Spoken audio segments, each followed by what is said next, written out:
My first question is regarding vape. Meron ho ba makapagsabi sa akin from the DOH or FDA, ano po yung chemical that goes into vape?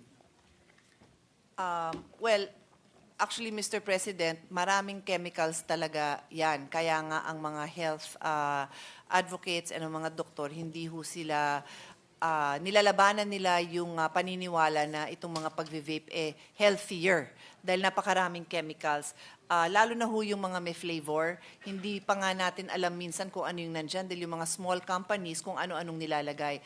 But as the question has been asked, I will now give a more technical answer.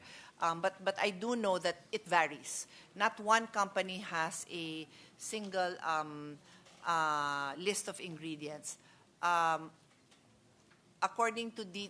This is according to DTI, no? Kasi as His Honor knows, napunta yung jurisdiction doon. Pero ang kadalasan na laman na harmful, I'm going to read just the harmful ones, no?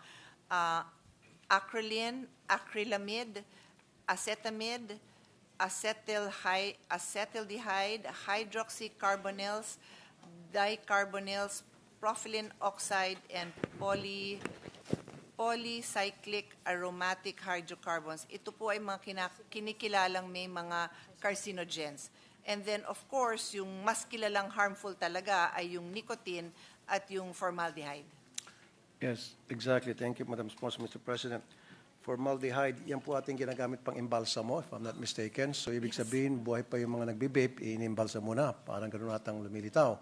So, ano pong ginagawa ng FDA natin para masiguro na itong mga chemicals, especially minention ni Madam Sponsor, mailagay doon sa karton sa label para yung mga may balak pa lamang mag-vape, mag-research sila, makikita nila yung mga chemicals na nakasulat doon, then hindi na sila ma-encourage na mag-vape.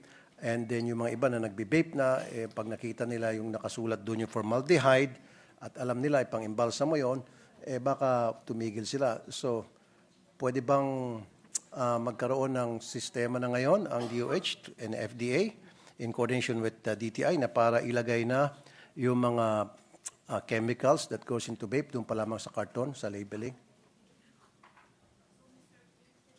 Then, that is precisely the issue that this representation raised when the law regulating e-cigarettes and vapes was passed because the jurisdiction was transferred to DTI. So in that sense, natatali ang kamay ng DOH and FDA, even though I'm always prodding them to be more active because the law itself gave the jurisdiction to DTI. Okay. So yung listahan ng mga ingredients na yan, I actually spoke to the secretary, the acting secretary of DTI yesterday kasi kahapon po yung kanilang budget deliberation. Kasi bago po siya, so tinanong ko siya kung ano yung ginagawa nila about it. And according to her, they have sent out advisories to all these companies to submit the list kasi lumagpas na po yung deadline for submitting their registration, which includes the list of ingredients. So once na matanggap nila yon, noted lang sa kanila yung list na yon. Kasi nga po, Mr. President, si DTI, wala naman siyang capacity, hindi ho sila mga doktor.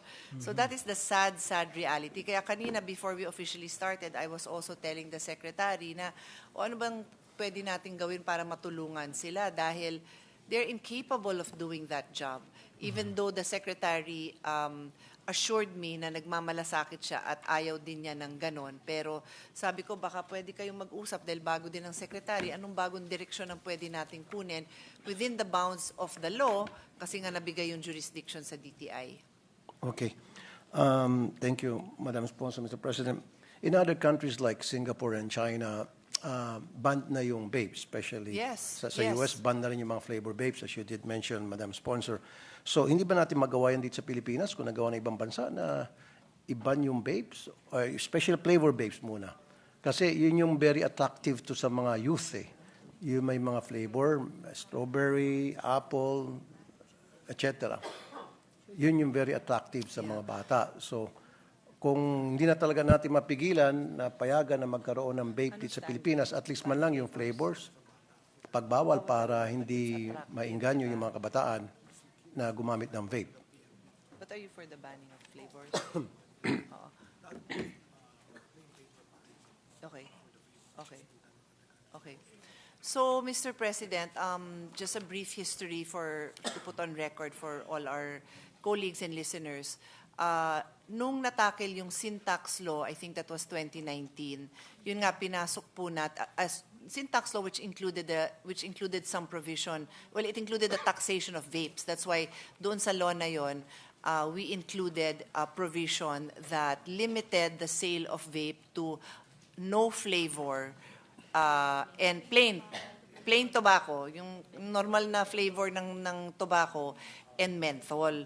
Kaya lang, nung inamend itong law na ito at pumasa ito, if I'm not mistaken, 2021 or 22, which I voted against,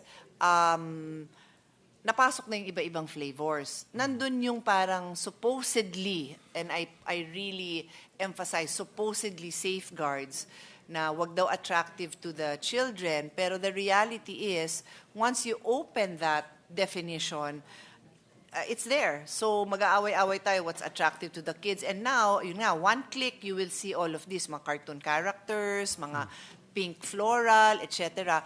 So the secretary said na ang stand nila is against flavors. First of all, bawal nga sa bata, but the fact that it is attractive to the young people and the kids, na-attract nga sila. And ang stand nila is bawal sa bata. Dapat bawal ang flavors din. Yan ang stand nila. Pero like I said, there is a law that we passed. And this representation actually has a bill to revert to the original law that limits the flavors drastically to just plain tobacco flavor. Tapos yung menthol, gusto ko nang tanggalin na rin yun.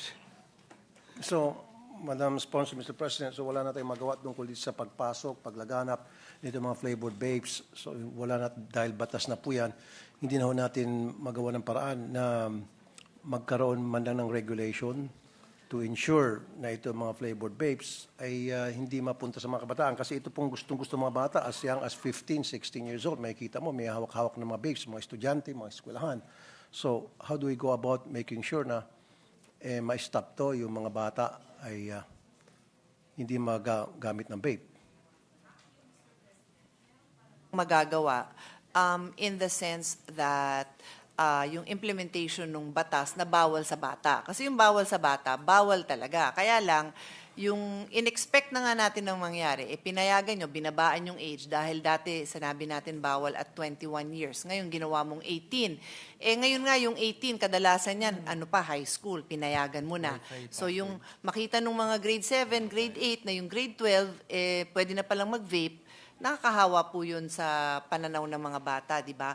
And then, yung flavors na pinayagan na nga, the most that DOH and FDA can do is, according to the Secretary, they have already met with PNP for the implementation. Like meron po yan yung bawal ang pagbebenta 100 meters from the schools. Actually, for His Honor's information, yung aking pong amendment nung dinidebate namin yan is 200 meters. Natalo po ako. Hindi naman tinanggap yung aking amendment. So sige, lapit pa natin sa eskwelahan. Yan ang pumasa dito sa atin. So I share His Honor's concerns and kung sasamahan ako ng ating kasama, yung bill po natin is, I'm sure papayagan po tayo ng ating chairman ng Committee on Health na ma-prioritize ang pagdinig noon kasi yun lang talaga yung best na magagawa natin. Pero as to whether papasayan sa House, hindi ko po alam. Sana dito sa Senate, mapapasaman lang natin.